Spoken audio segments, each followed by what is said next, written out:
Welcome to the course of complex numbers. I hope you are into the study of complex numbers as you are in the 18th quarter of this course. Here in this 18th quarter, we are going to deal with the infinite series of complex numbers.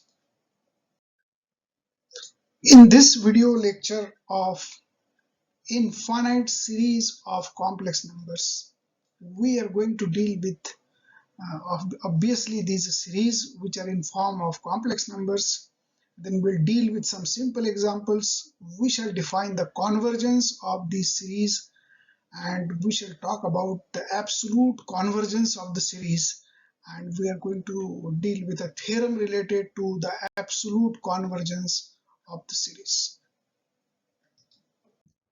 Let us begin our discussion with infinite series.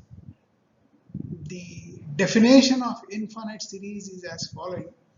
When we consider sum of infinite number of terms of the series, that makes infinite series. And here the number of terms are really infinite.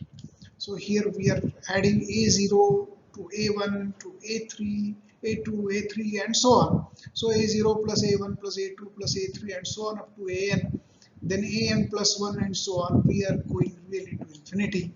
And in the compact shorthand notation, we can write summation ak, where k rolls from 0 to infinity, where all ak's are complex numbers.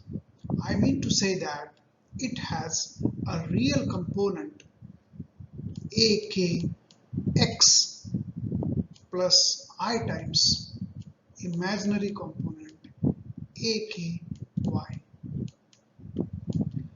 And when we consider the sum of the series for n number of terms, let us suppose that we are considering n number of terms and we are truncating this series at an, and the value of this converges to s. This is happening really in the same way we have studied in case of real analysis.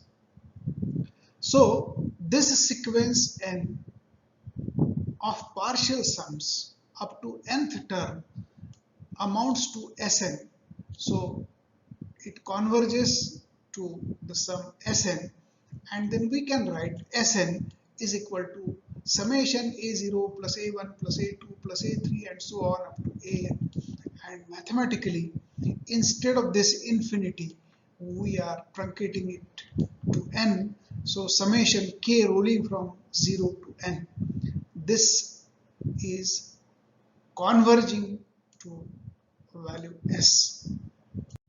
Now let us try to understand this infinite series through an example. And let us suppose that we have z to the k summation where k rolls from 0 to infinity for some z belonging to C.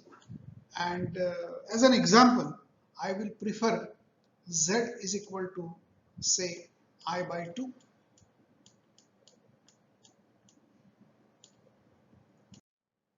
Now the series is composed of z to the k, and k is rolling from 0 to infinity. So I divided by 2 to the power 0 plus I upon 2 to the power 1. I will not write that. Plus I upon 2 to the power 2. Then I upon 3 to the power, I upon 2 to the power 3 and so on. Now we shall try to estimate this. Now this will be 1, then this quantity is 1. This I square will be minus 1. I am talking about this term now. I square will be minus 1. So minus 1 upon 4. Then the next term here will be I to the 4 upon 2 to the 4. So I to the 4 will be plus 1 and 2 to the 4 will be 16 and so on. So this will go on up. This is one part. Then the another part is I over 2. So I'm taking I common and I over 2, that will make this coefficient 1 by 2. The next coefficient here up will be minus 1 upon 8.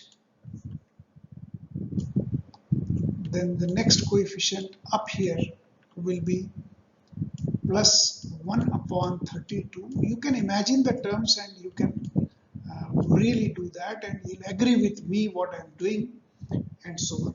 So here this is alternate minus plus and so on. This will be minus term and so on. So this is how it goes.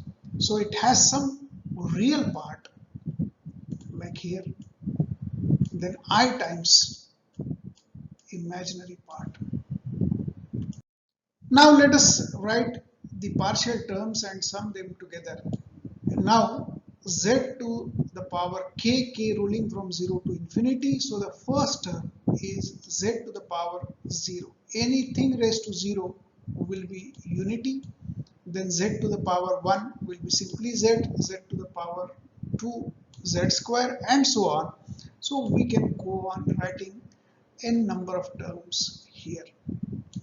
Now we are interested in some formula, some closed formula that can offer us Sn. And when n tends to infinity, can we find the limit of it and in turn explore the convergence of such a series? Let us try to figure out something interesting, something tricky, so that we can do it, which we have already done in the case of real series. Here I have rewritten the term Sn equal to 1 plus z square plus z cube and so on up to z to the n.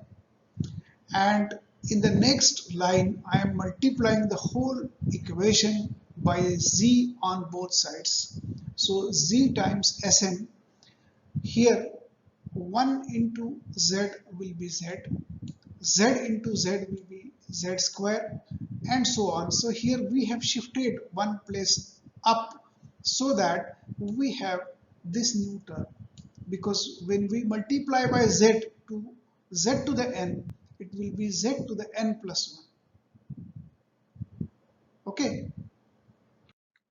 Now here we can subtract second from the first. So Sn minus z times Sn. So here we have all similar terms except that here we have one additional and here we have z to the n plus 1 additional. So when we subtract two series, so these terms are literally cancelled and we are left with Sn minus z times Sn is equal to 1 minus z to the n plus 1. Now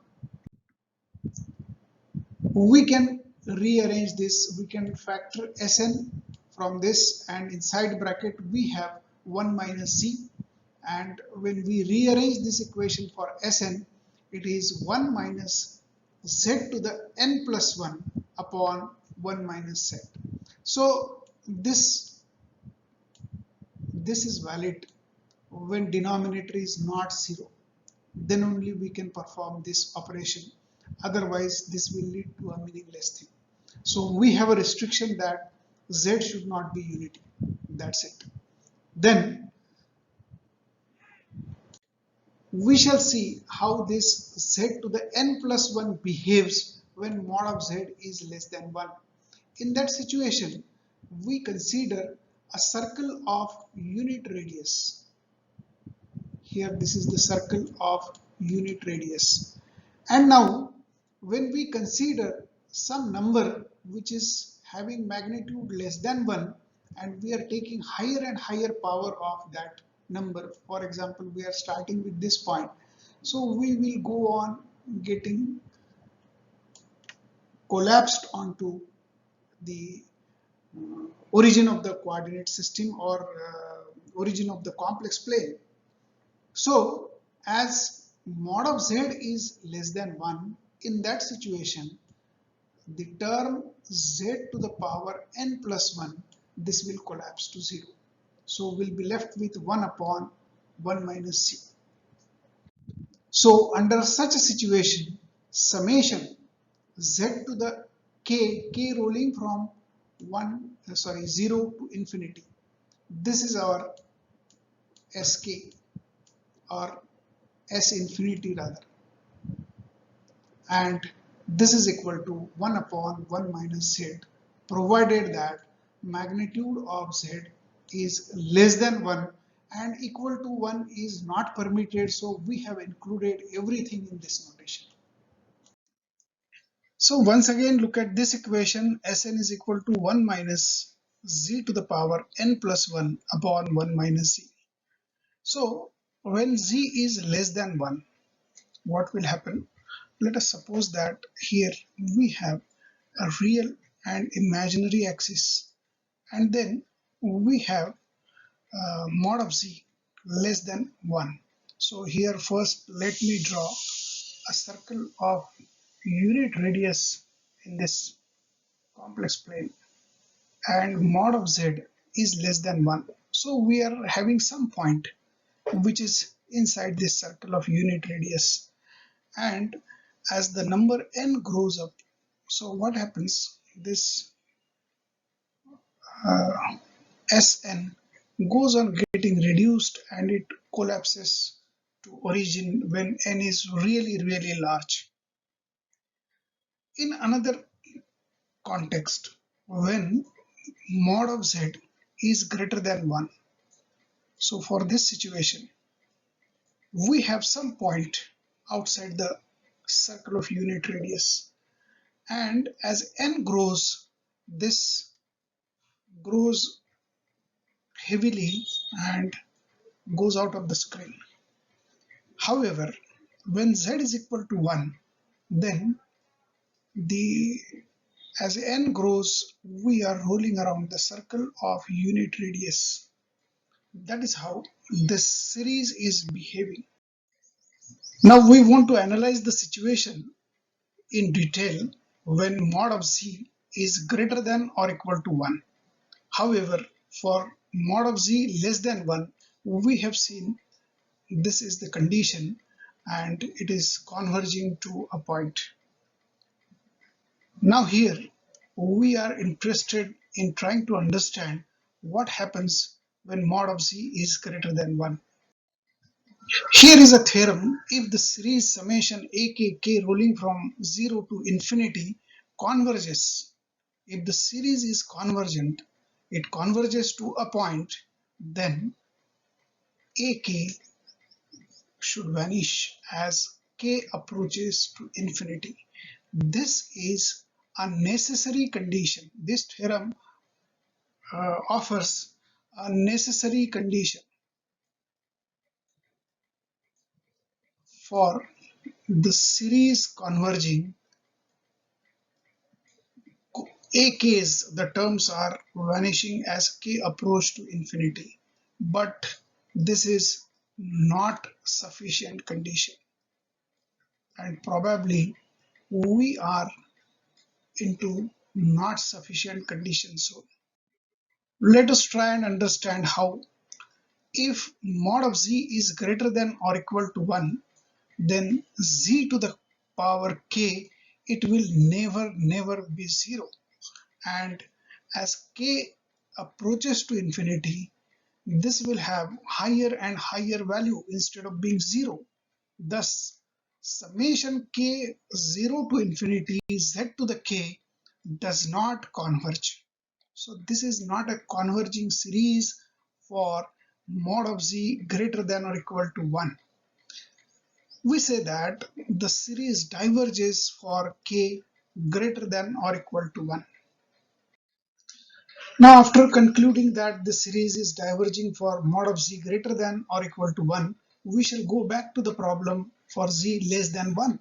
And for z less than 1, now we are interested in analyzing real part and imaginary part of this equation for mod of z less than 1.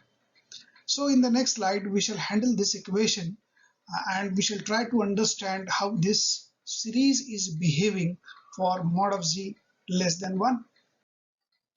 Now we shall prefer to write the polar form of z, that is r into e to the power I theta, and z to the k will be r e to the power I theta whole thing raised to k.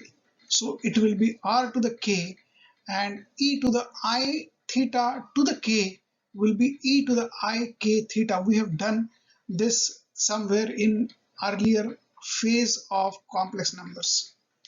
And by that theorem, we have r to the k cos of k theta plus I times r to the k sine of k theta. And here we can write summation k rolling from 0 to infinity z to the k. This has a real part like this and imaginary part like this. Now we are interested in analyzing this further. We have on right hand side 1 upon 1 minus z. So we have to write it as 1 upon 1 minus r e to the power I theta. Now here I want to multiply this equation by complex conjugate of this quantity, and complex conjugate of 1 minus r e to the power I theta is 1 minus r to the power 1 minus r into e to the power minus theta. We are multiplying to the numerator and then to denominator. So we are not taking away this equation, we are just multiplying by the complex conjugate. After doing that, here we are expanding this term e to the power minus I theta, and when we expand this, we have cos of theta. In fact, this is cos of minus theta, and cos of minus theta is cos of theta. And then we have I times sine of minus theta, and sine of minus theta is minus sine theta. So that I am doing in one step. So it will be like this. So this whole thing is multiplied by r. And here we have a minus sign and then 1 in front of that. So here what I have done, I have written this complete equation like this: 1 minus r cos theta plus I times r sin theta. So here you can conclude that this is okay. Now in the denominator we have to expand the bracket. So what we are doing, 1 minus r e to the I theta, we have expanded. Then we are multiplying this by minus r e to the power I theta. So here what we are doing, we are multiplying by minus r e to the power minus theta to 1. So this will be minus r e to the power minus I theta, and then this minus minus, it will be plus, and it will be r square, and this multiplication e to the I theta into e to the minus I theta, that will vanish. That will be unity. So it will not appear here. So in all, we have in the denominator this term minus r times, I'll write this, minus r is common, and then we have cos of, sorry, e to the power I theta plus e to the power minus I theta inside the bracket. So this term is for these two terms. Now we can divide this by 2 and we can multiply by 2, so that we'll put here 2.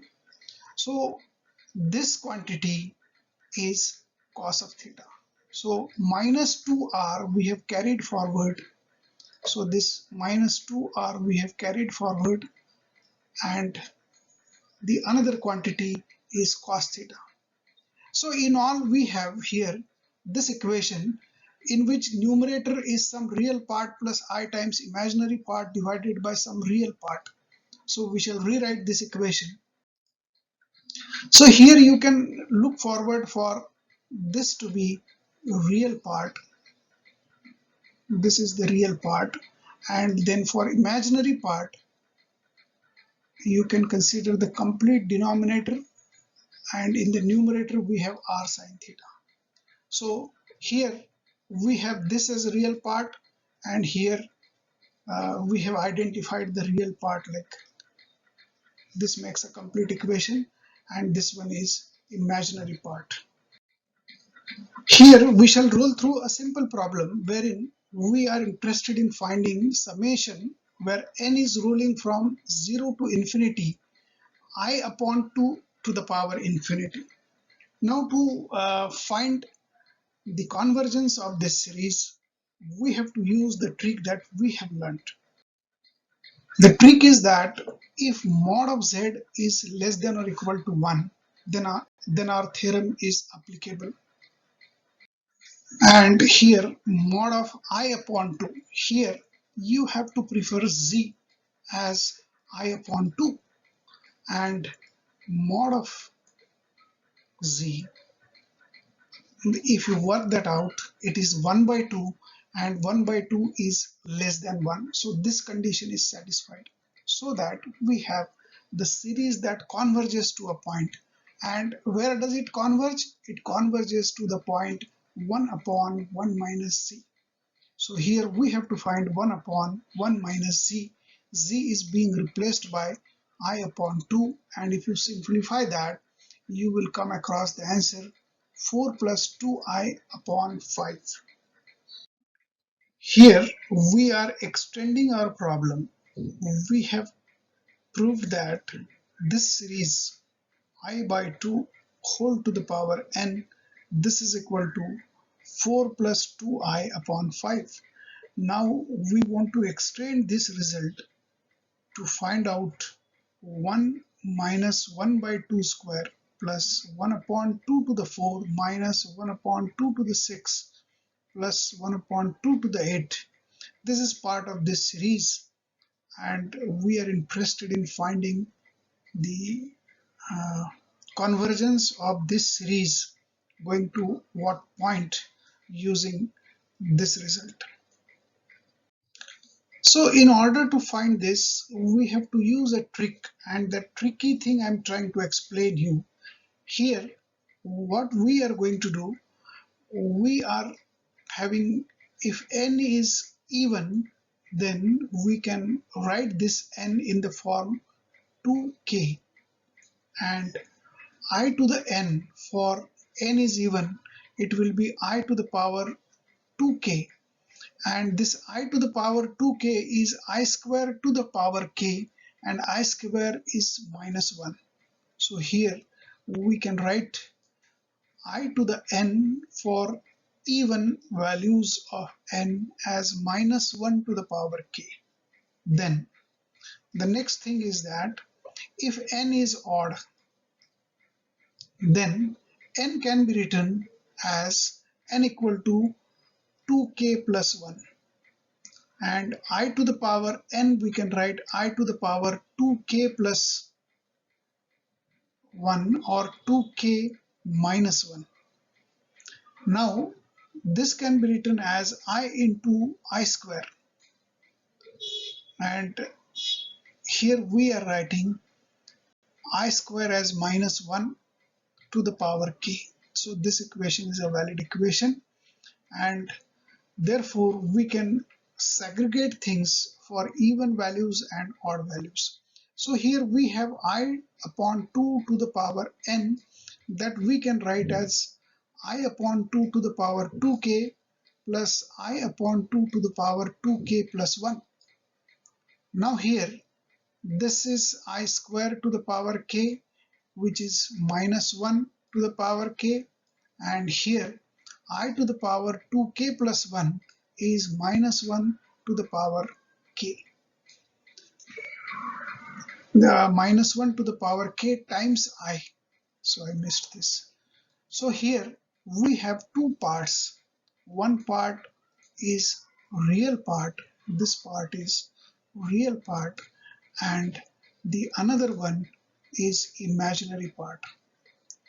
Now here we are interested in the real part, because this series is a real part of the story, and therefore we are taking this first term here, minus 1 to the power k upon 2 to the power 2k, and summation of that. So this series converges to point 4 by 5. Now let us look at the next problem. I to the power k upon k summation k rolling from 1 to infinity. So here we are not starting with 0, we are starting with k equal to 1. And the question is, does this series converge? Here we have, if we have a series z to the k, then if mod of z is less than 1, then it converges to 1 upon 1 minus z. Now we shall first see how this series goes. I am talking about this series I to the k upon k, and here we shall try to expand this.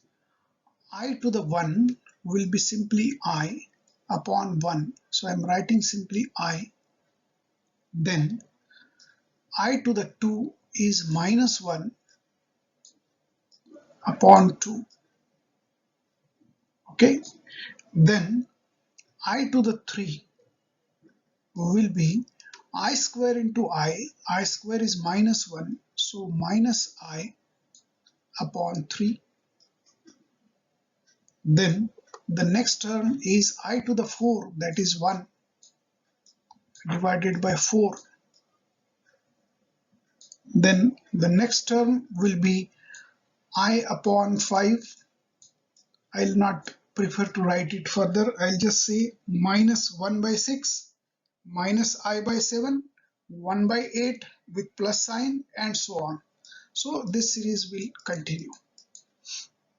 Now we are interested in this value mod of z, and if it is less than 1, then the things are simple. If it is exceeding 1, then the series will diverge. So we have to obtain mod of this quantity. So mod of this quantity is mod of I to the k upon k summation k rolling from 1 to infinity, and here this I to the k mod will be unity and divided by k. This is a simple harmonic series which we are quite aware with, and this is a diverging series. How it is diverging? In the next slide I'll explain you that. That series is simply 1 by k rolling from 1 to infinity. So 1 upon 1 is 1, 1 upon 2, 1 upon 3, 1 upon 4, plus 1 upon 5, plus 1 upon 6, endless. We are going ahead with this. Now for proper treatment to this problem, I shall couple few terms together. So this 1 is left independent, 1 by 2 is left independent, then 1 by 3 plus 1 by 4. So here you can consider this 1 by 3 is greater than 1 by 4. So I'm considering this 1 by 4 with some greater value. So 1 by 4 plus 1 by 4 will be 1 by 2, and this 1 by 4 is actually 1 by 3, so it is greater than 1 by 4, so I can call this as greater than 1 by 2. Now in the next phase we have 1 by 5 plus 1 by 6 plus 1 by 7 plus 1 by 8. So 1 by 8 I am writing as it is. 1 by 7 is little more than 1 by 8. 1 by 6 is further more than 1 by 8. 1 by 5 is more than 1 by 8. And this we have 4 quantities. So 4 times 1 by 8. So this is greater than or equal to 1 by 2, and so on. You can go on coupling these things, and here you will be able to see that the series is 1 plus 1 by 2 plus something more than 1 by 2 plus something more than 1 by 2 and something more than. So as k approach to infinity, this story is going out of hand, and here this condition is already violated. But the another question that comes into our mind, that does this series itself without absolute values converge or not? So to understand that, we have to split this series into real part and imaginary part. In the next slide, let us do splitting of this very series into real part and imaginary part. So here we have a question that whether this series I to the k upon k converge or not. Now we shall split this into real part and imaginary part the way we have done in one of our earlier examples, and here I shall prefer k is equal to 2n for even terms and k is equal to 2n plus 1 for odd terms. Now I am replacing k by 2n, so I to the k I can write I to the power 2n, and this I can write very well as I to the power 2 raised to n, and I to the power 2 we very well know that it is minus 1, so minus 1 to the power n is the real part. Similarly, when k is odd, this k is odd, then we have k of the form k equal to 2n plus 1.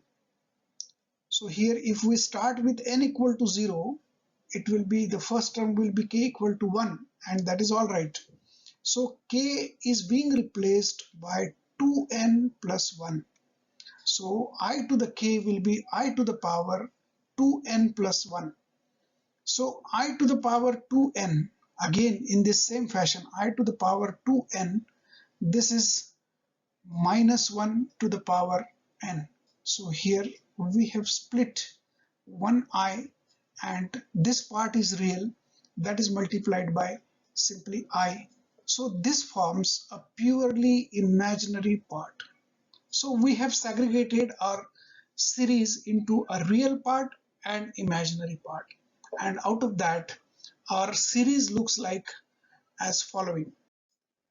So here summation from 1 to infinity I to the k upon k, we can write n rolling from 1 to n, 1 to infinity I to the power 2n upon 2n. I have replaced k by 2n, and here I have replaced k by 2n plus 1 and 2n plus 1, and the only thing I have varied here, I have started n from 0 to infinity, so that when n is equal to 0 we have first term which is odd. Then when n is equal to 2 we have, sorry, n is equal to 1, we have 2 into 1, that is 2 plus 1, 3. So first, third, fifth and so on. We are going this way. Now here we have I to the power 2 is minus 1 to the power n. So minus 1 to the power n upon n. This 2 I have taken out. So this term is settled. Now the next term is I to the power 1. So that makes I have taken it out of the summation sign. It has nothing to do with the summation over n. And I'm left with I to the power 2n, the same term here, I to the power minus 1 to the power n divided by 2n plus 1. So here the tricky part is again n, as I have said earlier, is rolling from 0 to infinity. So when n is 0, you can just check out the series. There is no issue with this. Now I want to take the real part of the series, that is minus 1 to the power n upon n, where n is rolling from 1 to infinity. So this part I am trying to consider. 1 by 2 is not being considered this moment. We are talking about this series. Okay.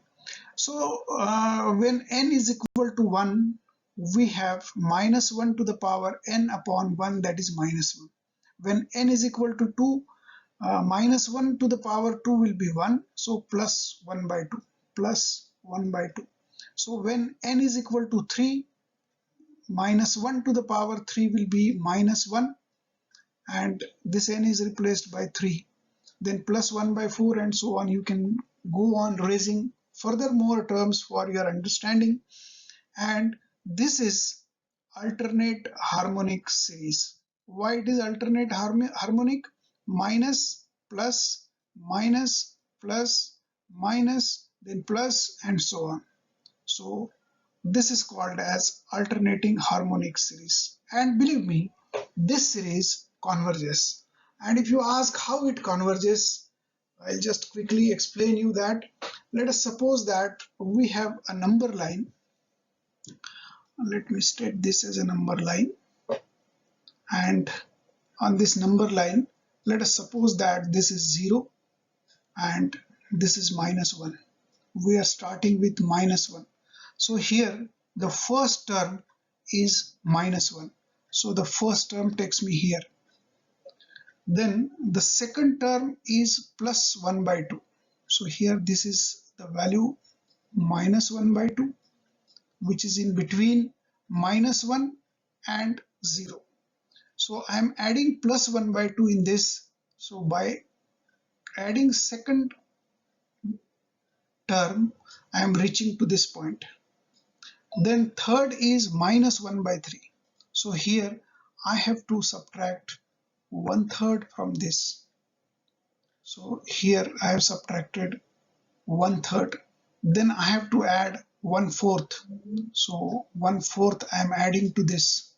Then I have to subtract 1/5. So I am doing that. 1/5 is subtracted. Then 1/6 is added, and so on and so on. So this way we reach to some point which is in between minus 1 and minus 1 by 2. So the series is converging to this point on real axis. So whatever that we have learned in the earlier slide and earlier example, that we can raise to make a definition of absolute convergence. A series summation ak where k rolls from 0 to infinity converges absolutely if the series mod of ak converges. If mod of ak converges, then we call that the series ak converges absolutely.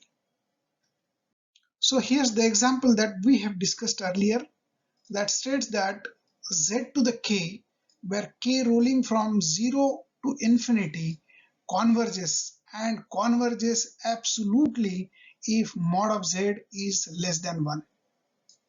So this example we have already discussed. The another example is that I to the k upon k converges, but not absolutely, because if you consider mod of this, it is not convergent. However, the series is convergent. So this is not absolutely converging series. So here's the theorem and it states that if the series AK converges absolutely, so I'm putting absolute convergence in the first clause. If AK converges absolutely, then it also converges mod of that series, and that mod of the series is always less than or equal to summation of mod of AK. So this is the inequality we are quite aware with, and the story is that if the series AK converges absolutely, then its magnitude also or mod of that also converges. But the reverse is not necessarily true. We have seen that in case of this series I to the k upon k, this series converges but not absolutely, because mod of that is not obeying the condition of the convergence. Now here I would like to pass a remark that if summation k rolling from 0 to infinity converges, if this converges absolutely, then this is possible, that mod of the series converges. But in case opposite to that, it is not necessarily true. So this is not necessarily true. If this is converging, it does not necessarily mean that this will also converge. So here is this example that mod of z is less than 1, and we are talking about the series z to the k rolling from 0 to infinity, and this converges absolutely, that we know. Then under that situation, if we take mod of z to the k rolling from 0 to infinity, by that inequality of triangles we know that it is less than or equal to mod of z to the power k, and mod of z to the power k, we can very well write mod of z to the power k, so that interchange is feasible. Now left hand side, we very well know that this series mod reduces to mod of 1 upon 1 minus z, and the right hand side equals to 1 upon 1 minus mod of z. So this knowledge allows us to draw a conclusion that this inequality of 1 upon 1 minus z mod of that is less than or equal to 1 upon 1 minus mod of z. So this knowledge has allowed us to write this inequality. So here we conclude the first part of complex series. Thank you very much.